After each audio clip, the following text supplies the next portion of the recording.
justement un apport conséquent de l'Afrique à l'humanité, les enfants ne voient pas que c'est la feuille de papier, alors que papier vient de papyrus. C'est-à-dire qu'il y a vraiment quelque chose de très étrange dans cette façon de transmettre les informations. On a l'impression qu'on est là pour gaver des oies et non pas, je dirais, former des consciences conscientes d'elles-mêmes. Et c'est là où il y a un problème relativement important. Donc les parents ont pris cette initiative de se dire que, bon, je ne peux pas laisser la situation au niveau de cette conscience de mon enfant se retrouver traîné dans la boue. Donc je prends l'initiative finalement et je prends sur moi, on s'organise au niveau du couple, au niveau de la famille pour faire les cours à la maison. Et là, patatras, qu'est-ce qui se passe ? Alors que la communauté noire, je dirais c'est la dernière communauté à penser l'organisation de son système scolaire, c'est là que tout le monde apprend qu'il y a la décision, en tout cas il y a le projet de faire en sorte que pour la rentrée prochaine, qu'il n'y ait plus d'école à la maison et que tous les gamins soient obligés de revenir à l'école. Ça, je dirais, c'est un peu de la dictature. Hein, il faut se dire clairement, c'est de la dictature. Alors il faut savoir que la dimension au niveau de, je dirais, de cette formation de l'élite qui vient tous de l'ENA, a toujours posé problème. C'est-à-dire que les gens viennent tous du même moule et c'est un souci. Vous voyez, les gens qui ne sont pas sortis du moule, comme Bérégovoy, comme Bernard Tapie et bien d'autres, ont apporté justement des éléments de réflexion nouveaux et ont eu une emprise beaucoup plus conséquente justement vis-à-vis de la population parce que les gens pouvaient se retrouver dans ces gens qui étaient partis de la base et qui s'étaient finalement... Oui, mais ils ont déclenché des foudres qu'ils n'ont pas pu maîtriser par la suite. Ça a toujours été très compliqué. Moi, je ne vous cache pas que j'ai eu l'occasion d'avoir une discussion là-dessus avec Bernard Tapie. Et c'est lui-même qui me disait que c'est un défaut du fonctionnement de la France d'avoir des gens qui voient tous le mur de la même couleur. À partir de là, quand il y a une erreur, personne n'est capable de voir qu'on va droit dans le mur et qu'il s'agit d'une erreur. Alors qu'est-ce que vous pensez de cette éducation nationale qui est en train de débattre sur le fait d'insérer plus dans les programmes la culture noire et justement l'histoire de l'esclavage ? C'est-à-dire que le problème, c'est que la France a encore du mal à regarder son histoire en face. Vous voyez, par exemple, moi, on peut quand même discuter de choses simplement. Je trouve quand même très étrange qu'Olivier Giroud, qui n'a joué que 17 minutes de jeu dans son équipe, hein, parce qu'il faut savoir que c'était une loi de M. Deschamps qui disait que si vous n'êtes pas titulaire dans votre club, vous ne pouvez pas jouer en équipe de France. Et là, vous avez quelqu'un qui n'est pas titulaire dans son club, qui n'a joué que 17 minutes depuis que le championnat a recommencé, et on vous dit qu'il est titulaire, même capitaine de l'équipe de France. On sent qu'on est dans quelque chose qui ne dit pas son nom. Le privilège blanc ? Voilà. C'est-à-dire que là, c'est clair. C'est-à-dire qu'il y a quelque chose de très étrange. Parce qu'on fait des dérogations, je dirais, pour des gens qui n'ont pas de résultats dans leur club. Alors que c'était une loi, c'était un principe érigé. Donc c'est toujours un petit peu ça. C'est-à-dire qu'il y a toujours cette embuscade un petit peu permanente qui veut que finalement, même par la tricherie, que ça soit quand même toujours... voilà, l'occidental qui soit devant, quitte à recourir au calembour et à l'escroquerie intellectuelle. Tout autant que ce problème-là n'est pas réglé, y compris sur la problématique de la colonisation de l'Afrique.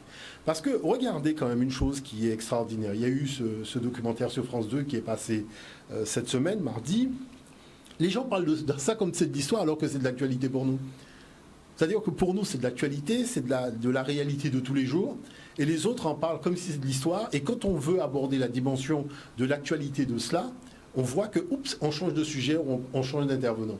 Donc tout ça montre bien que les problématiques ne sont pas encore réglées véritablement pour pouvoir avoir un objectif, je dirais, un rapport avec l'histoire et avec la réalité qui soit basé sur un minimum, je dirais, de respect de la personne humaine. Pour le moment, on n'y est pas. On n'y est pas pour diverses raisons, parce qu'il y a des intérêts financiers, des intérêts matérialistes en jeu. Et puis, il y a aussi le fait que des puissances émergent avec des moyens colossaux et qu'il faut fermer un peu la nasse sur le plan idéologique. On le voit en ce moment avec la problématique de la religion chrétienne qui redouble d'efforts pour refaire des adeptes. C'est-à-dire tout le monde prend finalement la communauté noire. On va à la pêche, on lance un grand filet, on essaie de rattraper le maximum de poissons, comme si cette communauté n'a pas de projet pour elle-même. C'est ça qui est extraordinaire. Mais concrètement, M. Motoundé, cette communauté n'a pas de projet pour elle-même. C'est-à-dire que la chose, c'est qu'il faut avoir déjà un système de réflexion pour avoir un projet. Parce que moi, ce que je lis sur les WhatsApp, pour moi, c'est du grand n'importe quoi. Je tiens quand même à rappeler une chose qui est simple, c'est que la Guadeloupe, le rituel ésotérique qui a été fait par Christophe Colomb pour appeler ce pays-là Guadeloupe, il faut savoir que la Guadeloupe, c'est un égrégore, d'accord, avec lequel il est venu. Nous n'étions pas là. Nous étions en Afrique. Donc on ne peut pas se réclamer d'un rituel qui ne nous concerne pas. Si on a un projet, il faut commencer par donner un nom à ce projet. Et ça, il faut quand même être un petit peu sérieux. Parce que vous ne pouvez pas rentrer dans des rituels, c'est-à-dire que si les gens ne savent pas ce que c'est que coloniser une terre, ce que c'est que arrimer les énergies d'une terre, renseignez-vous. Documentez-vous sur la question. Justement, sur les égrégores, est-ce que vous pouvez éclairer nos téléspectateurs ? C'est-à-dire que ce sont, en fait, c'est des masses d'énergie qui sont créées par des groupes humains avec des orientations précises. Bonne ou mauvaise, puisque l'énergie, au départ, elle est neutre. Donc, à partir du moment où vous donnez une orientation qui a été celle de l'histoire, je dirais le projet Guadeloupe, c'est un projet nauséabond. C'est l'esclavage et la colonisation. Moi, je ne me réclame pas d'un projet qui est véritablement l'entreprise du diable. Il faut quand même le savoir. C'est l'entreprise du diable, ce projet de Guadeloupe, sur lequel on va de n'importe quoi en n'importe quoi. Il n'y a rien qui fonctionne normalement. Tout est en embuscade et en abracadabra et je t'embrouille. Il faut quand même se dire les choses un peu clairement là-dessus, sans, je dirais, toujours en restant dans quelque chose qui est de l'ordre de l'évidence. Mais il y a quelque chose de pas clair. Mais comment faire table rase de cela si déjà, par exemple, l'appellation Guadeloupe déjà est problématique ? C'est-à-dire que, vous savez, en fait, les communautés créent leur idéal de civilisation. Peut-être que c'est ça qui nous manque aussi. Il nous manque un idéal de civilisation de manière à pouvoir disposer d'une colonne vertébrale qui nous serait propre. Il manque aussi un rapport avec les ancêtres. Quand je parle de rapport avec les ancêtres, ça inclut la spiritualité. Parce qu'on ne peut pas se réclamer d'une spiritualité qui ne nous concerne pas et qui a été relativement agressive. Vous savez qu'en Guyane, l'Église a demandé pardon, je dirais, aux Noirs guyanais pour l'esclavage et la colonisation. Donc ça montre bien qu'il y a un problème à ce niveau-là. On ne peut pas se réclamer d'un truc qui a été contre nous. Il faut quand même se souvenir que, oui, il y avait des courants, il y avait des protestants, il y avait des catholiques, il y avait tout ce que vous voulez, mais tous sont venus à bord des bateaux négriers. Donc si vous êtes à bord des bateaux négriers, c'est que le projet négrier, vous vous inscrivez dedans d'une façon ou d'une autre. Donc vous n'avez pas à venir parler ni des doigts de l'homme, ni de la bonté, du bien et du mal, lorsque vous êtes parti dans le mal. Le bateau négrier, c'était le mal. Il faut arrêter de nous raconter des histoires. Vous avez 400 personnes entassées, dont notamment plus de la moitié, ce sont des enfants, puisqu'on cache la présence d'enfants à fond de cale de bateau. Et vous venez dire que vous êtes venu baptiser les gens. Non, il faut quand même être un petit peu sérieux. Et ça, c'est aussi de la fourberie de la part de gens qui sont des adultes, qui ont 40 ans, 50 ans, et qui ne sont pas capables de s'avouer les choses clairement. C'est-à-dire qu'à un moment, il faut arrêter de raconter, il faut arrêter de mentir. Il faut voir la réalité en face. Le mensonge est devenu vérité pour certaines C'est-à-dire personnes. qu'on a érigé le mensonge. On a tellement menti que le mensonge, on l'a érigé en institution.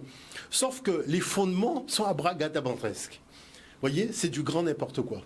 Tout fonctionne sur la base de grand n'importe quoi. Vous avez le fameux discours du Congo belge où vous avez le ministre des colonies qui vous dit « ça ne sert à rien d'apprendre aux Noirs à connaître Dieu, ils le connaissent déjà ». Quand vous voyez les Noirs qui apprennent à lire et écrire, ou les Ekiano par exemple, il vous dit « mais on connaît Dieu ». La lumière, c'est-à-dire que quand il découvre la Bible et qu'il la lit, il dit mais c'est pratiquement un peu les coutumes de mon pays d'où je viens. Donc c'est-à-dire qu'il faut arrêter comme ça pour des intérêts purement matérialistes, c'est-à-dire pour voler l'or des Africains.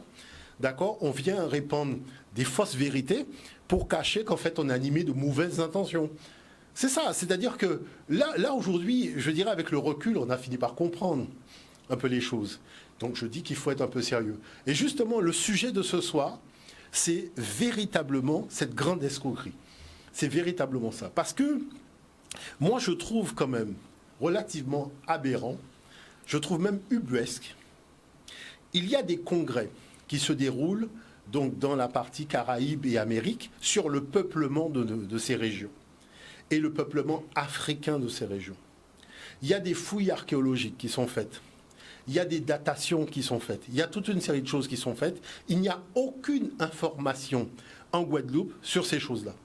Si vous n'avez pas la presse spécialisée, si vous n'achetez pas les études, donc les rapports de fouilles, les rapports de datation, que vous achetez directement dans les universités ou au niveau de la revue Nature, voyez, si vous n'êtes pas abonné à Scientific American, qui est l'équivalent du Science et Vie que nous connaissons, hein, pour la science, qui est une émanation d'une revue donc américaine traduite en français, vous n'êtes pas au courant qu'on fait des fouilles dans la Caraïbe et qu'on découvre des ossements africains qui montrent que les Africains étaient là avant les Amérindiens. Aucune de ces informations n'est relayée. C'est au-delà du réel. On a construit des pyramides à 200 000 km d'ici, et on vous parle d'une histoire d'esclavage, mais ce qu'on a apporté ici, personne ne l'aborde. Alors c'est pour ça que j'ai dit, bon, il faut mettre le pied dans le plat, puisque ça correspond justement à tout ce que nous voulons pas voir, d'autant plus que la France est impliquée. Il faut le savoir, la France elle est impliquée. Et je vais vous montrer, je vais vous montrer comment la France est impliquée directement au niveau de la recherche dans le bassin sud-américain. Alors, c'est intéressant de commencer par le premier document que j'ai amené. Pourquoi? Parce que c'est ce qu'on raconte aux enfants. Le peuplement du monde, comment les choses ont commencé, et regardez comment ils parlent du peuplement de nos régions. Et vous allez comparer avec le document qu'on aura l'occasion de voir par la suite. On y va. On part pour le premier document sur le peuplement de la Terre. Notre ancêtre est apparu après une longue évolution dans l'est de l'Afrique, voici environ 100 000 ans. 50 000 ans après, il part à la conquête de la Terre vers le Moyen-Orient. 10 000 ans plus tard, il a déjà conquis toute l'Europe et a commencé son voyage en Asie. On le retrouve en Inde, en Chine, et bientôt il atteint le Pacifique. De là, il traverse la mer et part en Nouvelle-Guinée, en Australie. Et les Amériques? Personne? Disons qu'il faudra attendre un peu que le climat se refroidisse et que les mers gèlent afin que des populations venues de Sibérie puissent traverser les pieds au sec, ce qu'on appelle le détroit de Bering. Cela s'est passé voici à peu près 18 000 ans. En 1 millier d'années, toute l'Amérique sera peuplée de l'Alaska à la Terre de Feu. Voilà, après ce dernier voyage, on peut dire que l'homme est partout. Très simple finalement le peuplement de la Terre. Voilà, alors il y a des choses déjà qui ne sont pas dites dans toute cette affaire-là. Bon, au niveau de la datation, elle est beaucoup plus ancienne, puisqu'on sait que l'homme moderne comme vous et moi remonte aujourd'hui à pratiquement 300 000 voire 350 000 ans, donc au niveau de l'Afrique, donc les dates sont beaucoup plus anciennes. Ensuite, c'est vrai que c'est un peu dommage qu'on nous montre des Chinois, qu'on nous montre des Européens, alors que ce sont je dirais, la différenciation, elle est relativement récente.